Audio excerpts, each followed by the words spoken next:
30 मार्च 2026 को विशाखापट्टनम में कुछ ऐसा हुआ जिसने सबके रोंगटे खड़े कर दिए। आंध्र प्रदेश के विशाखापट्टनम में एक गाजुवाका पुलिस स्टेशन है। 30 मार्च 2026 की सुबह सब कुछ नॉर्मल था।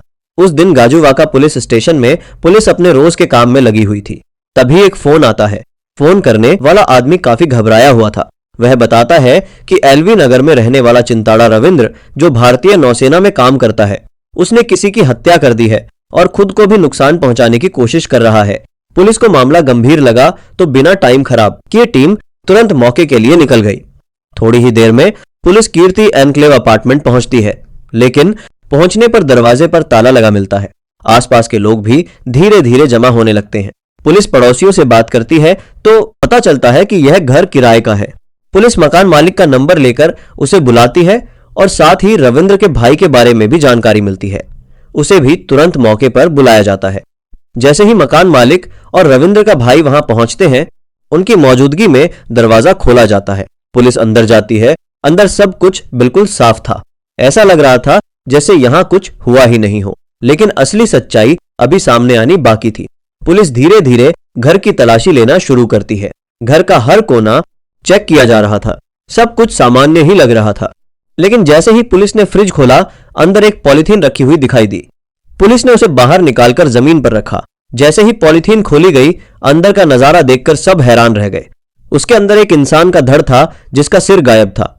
इसके बाद जब पूरे घर की तलाशी ली गई तो एक सूटकेस मिला जिसके अंदर शरीर के बाकी हिस्से रखे हुए थे। पुलिस ने बिना वक्त गवाए सभी सबूतों को अपने कब्जे में ले लिया। इसके बाद शव के सभी हिस्सों को पोस्टमार्टम के लिए भेज दिया गया। अब सबसे बड़ा सवाल था कि रविंद्र कहां गया। पुलिस उसकी तलाश कर ही रही थी कि उसी दौरान उसके पिता का फोन आता है। उनकी मदद से पुलिस रविंद्र को थाने बुलाती है और उसे पकड़ लिया जाता है। पूछताछ में रविंद्र टूट जाता है और सब सच बता देता है। वह कहता है कि हत्या के बाद वह सिर को आदि विवरम के धरापालम जंगल इलाके में ले गया और वहां जला दिया।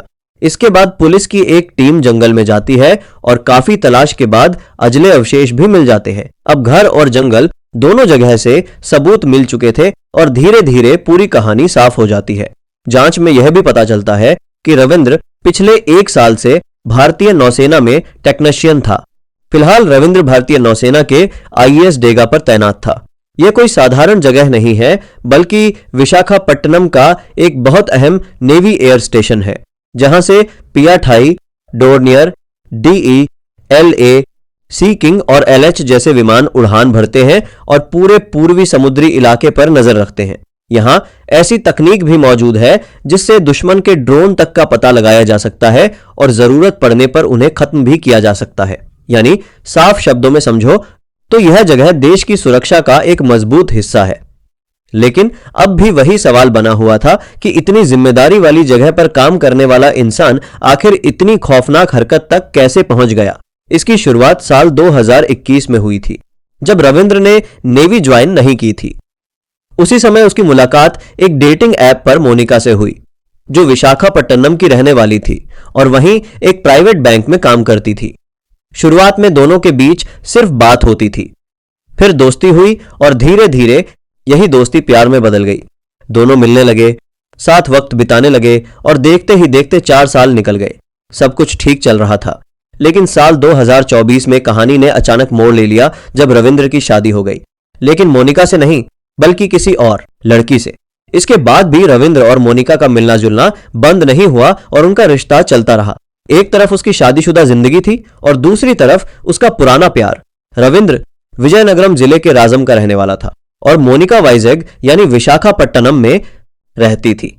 दूरी जरूर थी, लेकिन रिश्ता खत्म नहीं हुआ और यहीं से धीरे धीरे हालात ऐसे बनने लगे जिन्होंने आगे चलकर एक खतरनाक मोड़ ले लिया। अब साल 2025 आ चुका था। रविंद्र अपनी पत्नी के साथ 29 मार्च 2025 को एलवी नगर के स्ट्रीट नंबर 2 पर मौजूद कीर्ति एनक्लेव अपार्टमेंट में रहने आ गया। उसकी पत्नी गर्भवती थी और दूसरी तरफ रविंद्र भारतीय नौसेना के आईएनएस डेगा पर टेक्नीशियन के तौर पर काम कर रहा था। पहले के मुकाबले अब मोनिका से मिलना थोड़ा कम हो गया था, लेकिन रिश्ता पूरी तरह खत्म नहीं हुआ था। इसी दौरान मोनिका ने उससे पैसे मांगने शुरू कर दिए। शुरुआत छोटे छोटे बहानों से हुई, लेकिन 3.5 लाख पहले ही दे चुका था।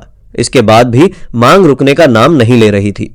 जब भी रविंद्र मना करता तो मोनिका उसे धमकी देती कि वह उनके रिश्ते की बात उसकी पत्नी को बता देगी। यहीं से रविंद्र के अंदर डर बैठ गया और वह धीरे धीरे मानसिक दबाव में टूटने लगा। इसी बीच रविंद्र की पत्नी ने एक बेटे को जन्म दिया और डिलीवरी के लिए वह अपने मायके चली गई। यानी उस समय घर पर रविंद्र अकेला था। 29 मार्च 2026 को रविंद्र ने अचानक मोनिका को फोन किया और उसे अपने घर बुलाया। वहां पहुंचने के बाद दोनों के बीच फिर से पैसे और धमकी को लेकर बहस शुरू हो गई और यह झगड़ा धीरे धीरे इतना बढ़ गया कि हालात काबू से बाहर होने लगे। इसी झगड़े के दौरान गुस्से में रविंद्र ने मोनिका का गला घोट दिया और वहीं उसी फ्लैट में उसकी मौत हो गई। इसके बाद कुछ देर तक रविंद्र वहीं बैठा रहा। उसे समझ ही नहीं आ रहा था कि अब क्या करे। अरविंद्र ने बाहर दार करते हुए देर बाद वह पास की एक दुकान पर गया ताकि कोई तेज धार चाकू या आरी मिल सके, लेकिन वहां उसे कुछ नहीं मिला। फिर वह वापस घर लौटा और उसने ऑनलाइन एक तेज धार चाकू मंगवाया जो कुछ ही देर में डिलीवर हो गया। इसके बाद उसने घर के अंदर ही बॉडी को अलग अलग करने की कोशिश की। इसके बाद उसने कुछ हिस्सों को एक ट्रॉली बैग में रख दिया और एक हिस्से को पॉलीथीन में लपेटकर फ्रिज में छुपा दिया, जबकि बाकी को वह देर रात अपने साथ लेकर करीब 60 मील दूर जंगल में गया और वहां उन्हें जला दिया। साथ ही मोनिका का मोबाइल भी आग में फेंक दिया ताकि कोई सबूत ना बचे। रात बीत गई और 30 मार्च की सुबह हो गई, लेकिन घर के अंदर हालात वैसे ही थे। कुछ सबूत अभी भी वहीं मौजूद थे, कुछ फ्रिज में छुपाए गए थे और कुछ कमरे में ही पड़े थे। रविंद्र रात होने का इंतजार कर रहा था ताकि बाकी सबूत भी ठिकाने लगा सके, लेकिन जैसे जैसे समय बीत रहा था उसकी घबराहट बढ़ती जा रही थी। उसी डर और बेचैनी में उसने अपने एक करीबी दोस्त को फोन किया और पूरी सच्चाई बता दी। दोस्त ने उसे साफ कहा कि भागने या छुपाने से कुछ नहीं होगा, देर सवेर पुलिस पकड़ ही लेगी, इसलिए बेहतर है कि वह खुद आगे आकर सच बता दे।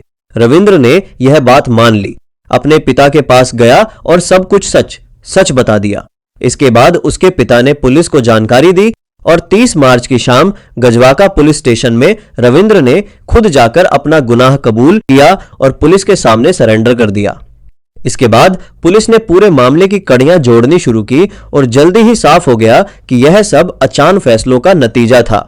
एक रिश्ता जो छुपाकर चलाया जा रहा था वही आगे चलकर ब्लैकमेल में बदल गया और फिर वही ब्लैकमेल इस खौफनाक अंजाम तक पहुंच गया। रविंद्र ने शायद सोचा होगा कि वह इस परेशानी से निकल जाएगा, लेकिन उसने जिस रास्ते को चुना उसने सब कुछ खत्म कर दिया।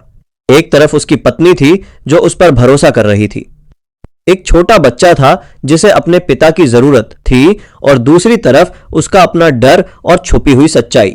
अगर रविंद्र चाहता तो उसके पास कई सही रास्ते थे।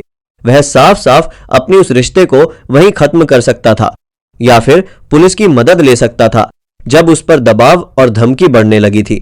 थोड़ी हिम्मत और सही फैसला उसकी जिंदगी बचा सकता था और किसी की जान भी नहीं जाती, लेकिन उसने गुस्से और डर में ऐसा कदम उठा लिया जिसने सब कुछ बर्बाद कर दिया।